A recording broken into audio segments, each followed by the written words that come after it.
ꯃꯌꯥꯝꯒꯤ ꯅꯨꯡꯉꯥꯏꯅꯕꯒꯤꯗꯃꯛ ꯂꯩꯖꯔꯤꯕ ꯃꯈꯜ ꯃꯊꯦꯜ ꯃꯅꯤꯄꯨꯔ ꯆꯦꯅꯦꯜꯅ ꯃꯌꯥꯝꯕꯨ ꯏꯀꯣꯛꯅꯣꯅ ꯈꯨꯔꯨꯝꯖꯔꯤ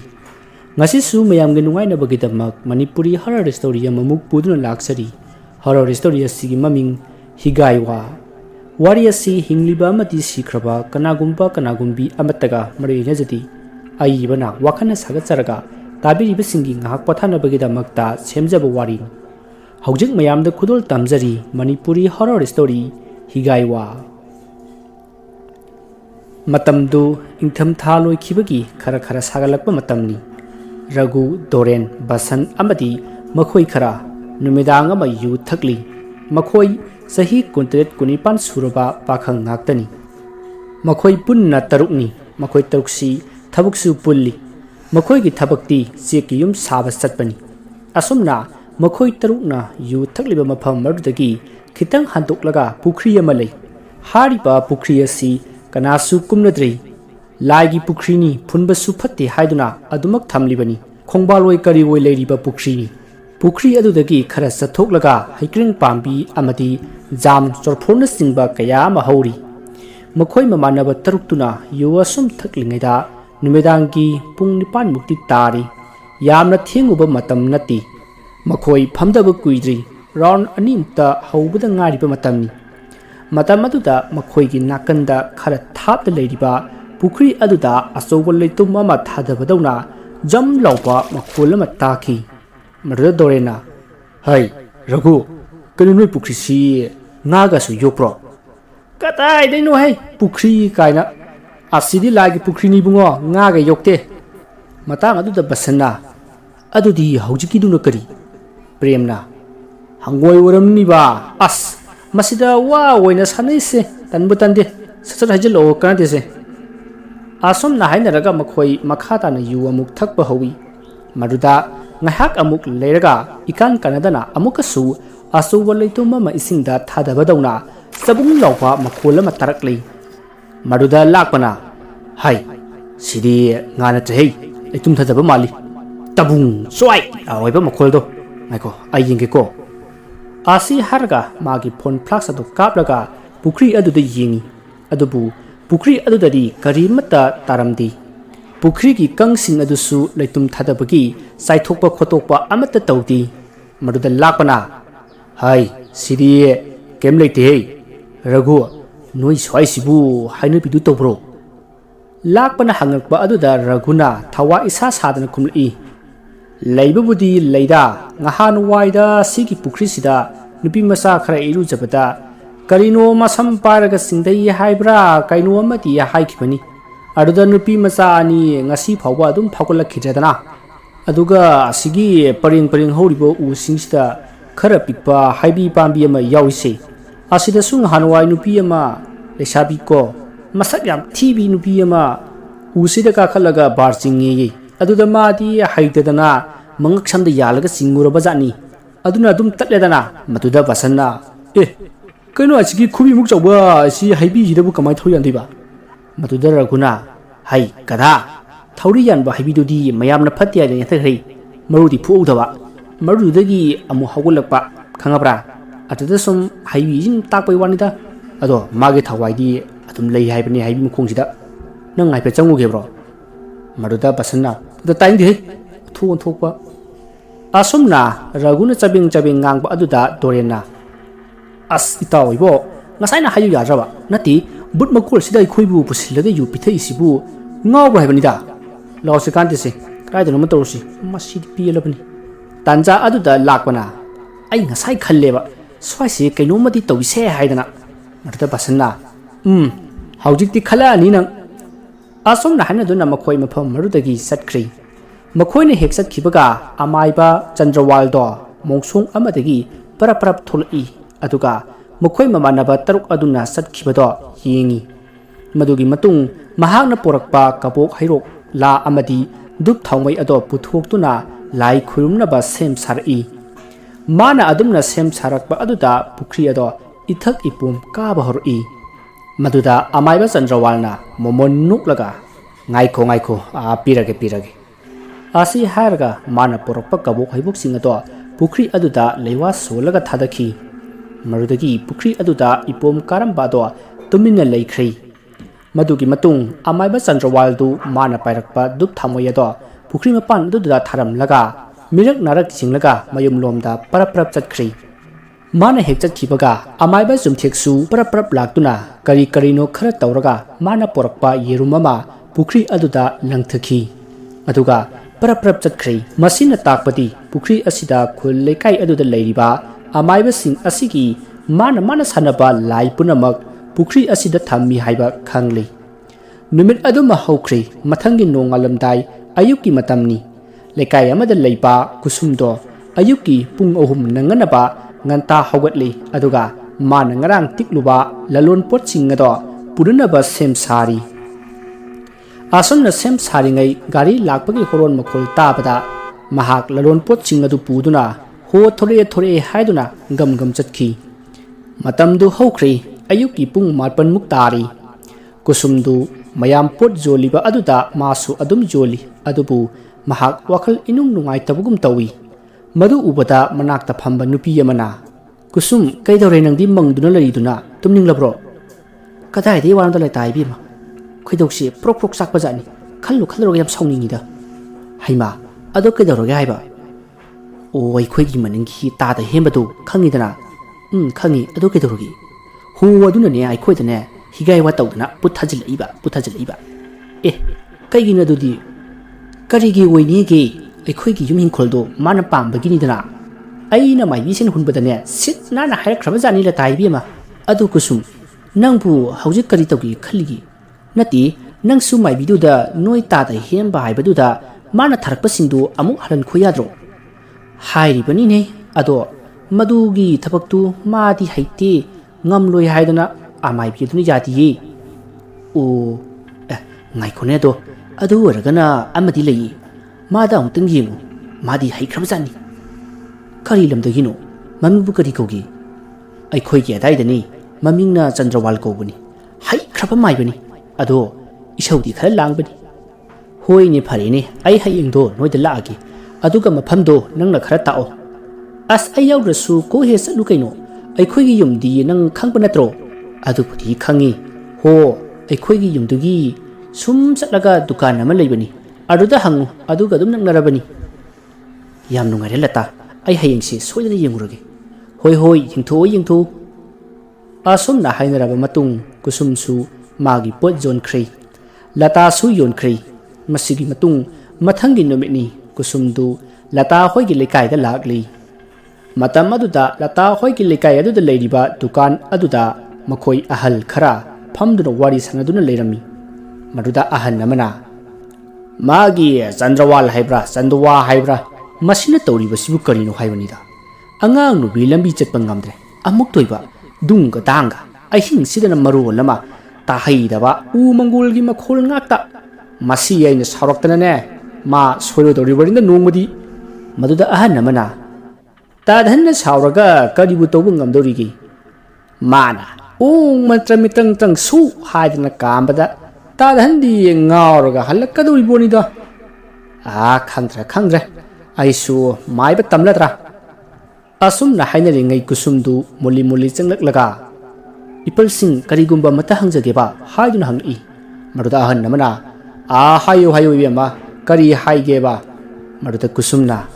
ꯁ꯭ꯋꯥꯏꯗ ꯑꯃꯥꯏꯕ ꯆꯟꯗ꯭ꯔꯋꯥꯜ ꯍꯥꯏꯗꯅ ꯑꯃ ꯂꯩꯕꯗꯨ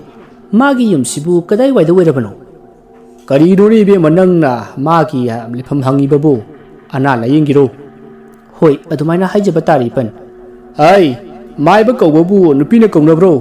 ꯅꯨꯄꯥ ꯂꯩꯇꯕ꯭ꯔꯣ ꯅꯪꯕꯨ ꯂꯩꯕꯕꯨꯗꯤ ꯂꯩꯌꯦ ꯏꯄꯟ ꯑꯗ ꯃꯥꯗꯤ ꯃꯤꯔꯣꯟ ꯇꯥꯗ꯭ꯔꯦ ꯑꯗꯨꯒꯤ ꯌꯦꯡꯍꯟꯒꯦꯗꯅ ꯀꯧꯕ ꯂꯥꯛꯆꯕꯅꯤ ꯑꯣ ꯑꯥꯏ ꯑꯦꯝ ꯁꯣꯔꯤ ꯁꯦ ꯁꯤꯗꯒꯤ ꯁꯨꯝ ꯆꯠꯂꯨ ꯑꯗꯨꯒ ꯌꯦꯡꯉꯨ ꯑꯥꯗ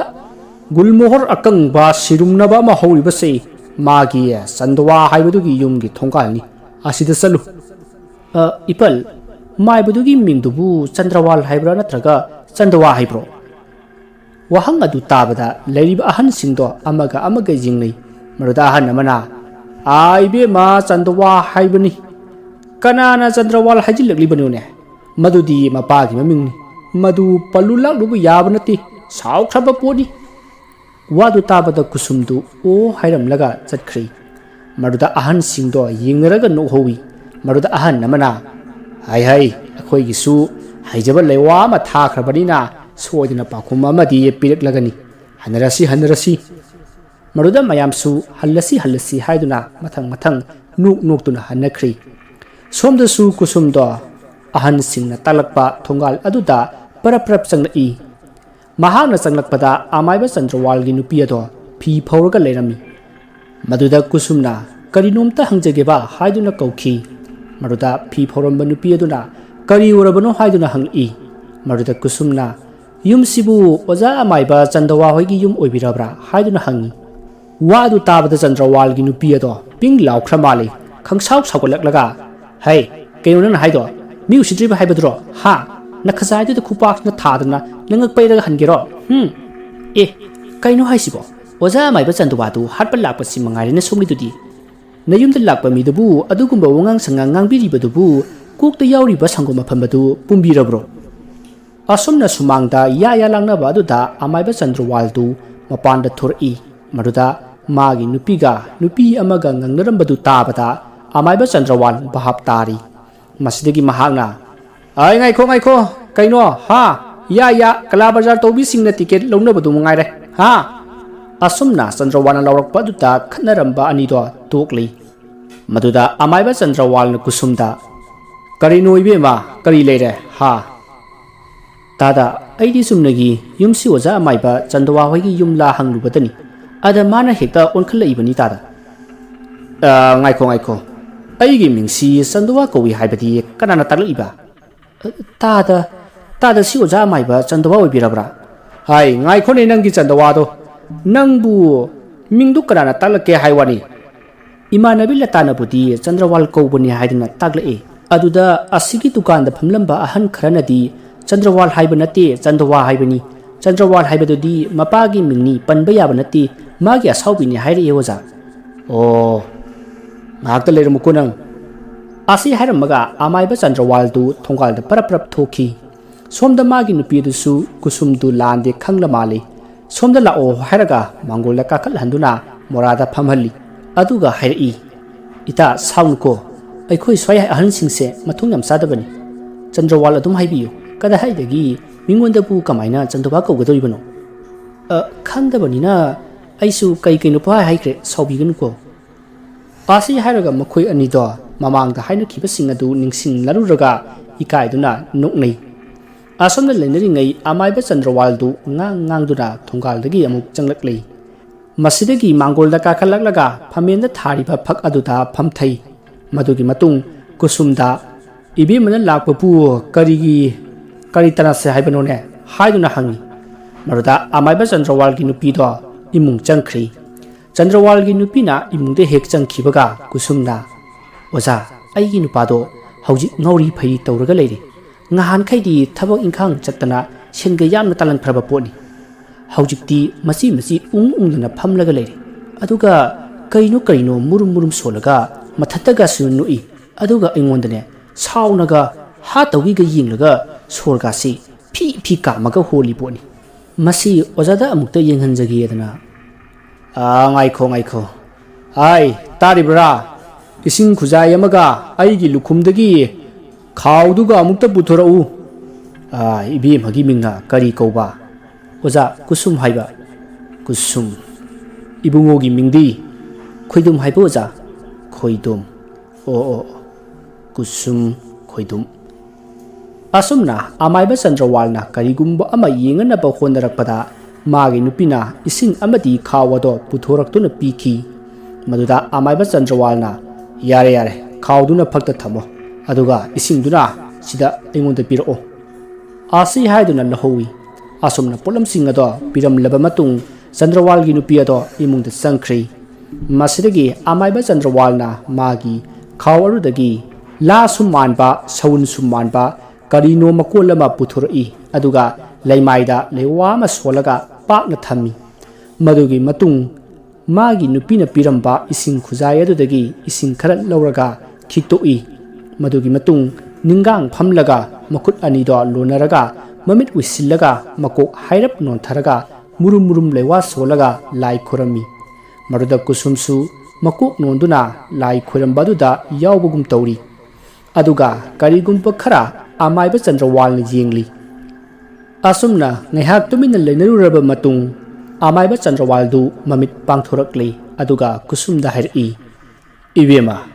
nangi yumda lai nupi saroi phataba kullene mana sumkhidana nangi nupado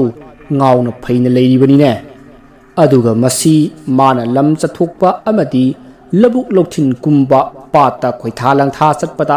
uknarakpa thengnarakpa natti masidi kanagumba amana thawingi khuthaiba amaiba aman niklaga tanaraga kaplakpa khulai ni ne adhoja haujipu ai khoi kari tawgadabano aigi nupadubu kanmangam lerodro ai kari gi ngamdadane laithau ama pangthoklaga loredana tawgadabu nangna laithau pangthoklingaida kanamatana uhanba yade ko karigumba ukhrabadi sida paloidoribani aduna sectionna tawgadabani maruda tawgadaba amati sangadaba pulam singatu ai sida loina irage ko hai aduga pulam singsei amata watpa sithaba yaba nate ko hoi oja ai punama khangjarani asumna wari sanaraba matung kusumna amaiba Chandrawalda lupa chahum kalamlaga mahak thoraklei lambida satna khali is ngasai aina migi imungduda akan pasadanaga Chandrawagi yumsi masira kaina hangluribani ne siramoidra baibo aduga aina tawgadoriba thabaksi hairi hainaroidorideko asumna wakhal khanna lakpana haujikti kusumda mayum jori marudagi mahak chak ising thong thanganaba sem sakhri madugi matung nungthingi matamda amaiba Chandrawal na hairakpa singjugi machal singado thiba horki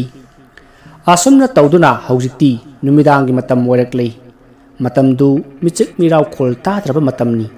matamatuda kusum hoiki laning thosana mahi leiba mapa adugi asom wangwada kring kring launa sarik khingrei makhol adu tabada kusum swai lawi madi matam mado ngaiduna leiribani asumna sarik khingbagi makhol ado hek loikhibaga makhoigi maning thangbada leiba tada hemba hoigi sanamahi mapa adudasu kring kring haiduna sarik khingbado kusumna lapna takhi maruda kusumna khalli o ngasai amaibana sarik khinglakani haibadu khinglakledana adudi aigi pochai singdu thadu urage asi khanduna kusumdu maninglomda tapna thoraklei aduga la laton amada mana phajana soiraba singjugi machal ado la aduta haplaga tot pahuraklei madu loraba matung akoiba aduda kana leibano haiduna koying jingi kanaso udraba aduda kusumdo mana toliba singju ado puduna maningi tada hembo hoigi yum mapa tamna lai aduga sambal kasil amada tapna thamlaga hairi aigi ipuroiba khoidumda sadongduna leiriba tinmu phattaba laimu phattaba lamleima yenakha pawdabi punamak nakhoigi jakthak aina machan tara ka nipan jawraba singju ase pirabani nakhoigi nahan phamda halu ati phamda tiro hallo asi haraga khoromlei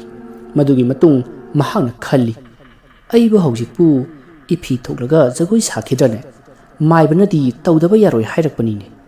hoida kayam kuinige asumna khallaga kusumdo mapi punamak lokthoklaga jagoi sarai asumna ngaihak jagoi khuthek tanamlaba matung mahak imungda prap sangkhri kusum mana hojik tawribado kana uhoba jano khanbada leitapham khangjadi masidagi mahak phamungda sangduna adumak tumkhri mathangi nongale kusumdu mahau sagum lalon batan napa sem sari matam aduda magi nupa khoidumna ai nangbu nganmanjane haiduna hangli wahang adu tabata kusum pungang ngai pukningda khanjai angakpani maibigi mai haibase hauji aigi nupasi kaisu tawdraba asumna mangduna leiri ngai khoidumna hai nangbu kaidorage nei nangna imphal ka ne adina tawribasibu pochai suwa matu udi karinone mama nangbo handakti kusumdu wa khumlei aidi ngarang thabak ama chatna poti hautre aduna latadagi oina khara loraga yolla sira adana khaliba yaida ai sunga sidi labuk tu ngahak te yengluge aidana khalibani asumna haineringai gari lapaki makhol tabaduda khoidumna hai gari la mali hai haiduna kusumdo thongal phawpa thindurai masidagi kusumsu gari tongduna satkhri khoidumsu yumlomda changi asumna matamadu haukhri nongsu mapung phana ngali kusumsu maga khangnaba lalonbi singdaki pot khara tiptuna pot joli maduda latana ngahan aina haibadudi kamdore haiduna hangi maduda kusumna mana maiba kawba satlubagi wari ado lirubada manak adwaida phamlamba lalonbi sing ado mabuk naba makhai noknakhri somda nakan amadana kusum hoigi maninglomda leiba hembado ayuk walking satluraga halakpada khoidumna lau yenglugaduribani haiduna satkhiba aduda mahak pungangai hai kinuni khoidum sibu pharba jalane kainoda oza amaibanadi tapna ngauruklaga adum pungau ngaukhrawgadabani na haibanida hai masi laina khanba chumde ai oza chumthikida chattaba yade asi khanduna hembado mayumda prap changduna iruja maithajaraga mafi maron prap loisillaga ayuki breakfast phawba tawdaba makhai chumthiki mayumda lakli matamatuda amaiba chumthiktu sangolda san seba tawduna leirami maruda hembana oza ai lakchari ye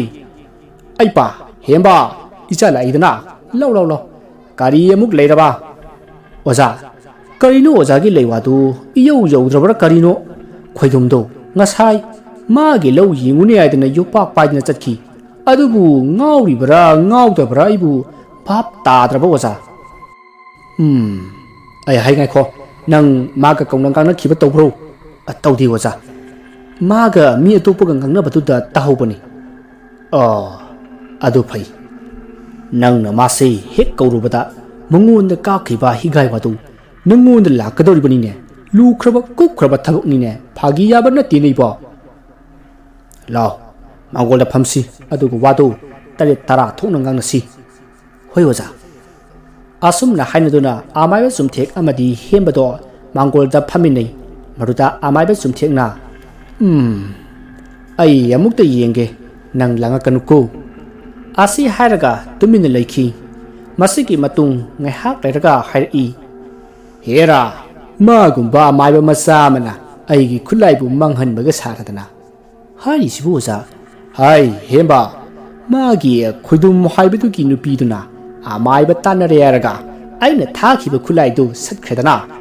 adunani ado kasu khaluganu marudagi henba luraba kaya aigida leiriko hera aisi sumthikni sumthik ibo adoza masi koitho question tawbugi mahut ngasi hekta pat kakpadi kari kai oza hai madu yarati ngahana taruni ne lai sanaba lai thajin baibasi araibana tineibo makhoi gi sakthak hungadoribani ne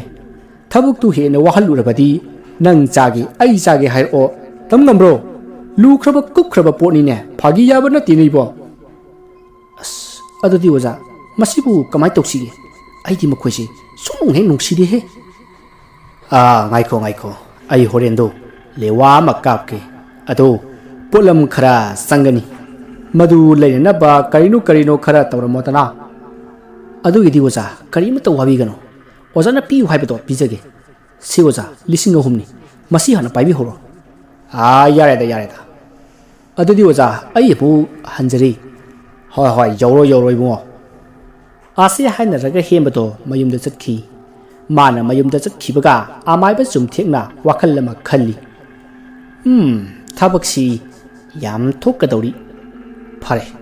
ai horen amaiba chandrawalda khulai ama thadabi yadre kanade san sajitum kaklukhige asomna khallaga amaiba chumthekto san sajik kaknaba sangolda changkhi wari asigi ahan patangkak matang asida luijari mathangi tangkakta kari kamdobage haibadu mayam punna ngaiminarasi mayambu aroibada amuka hana khurumjari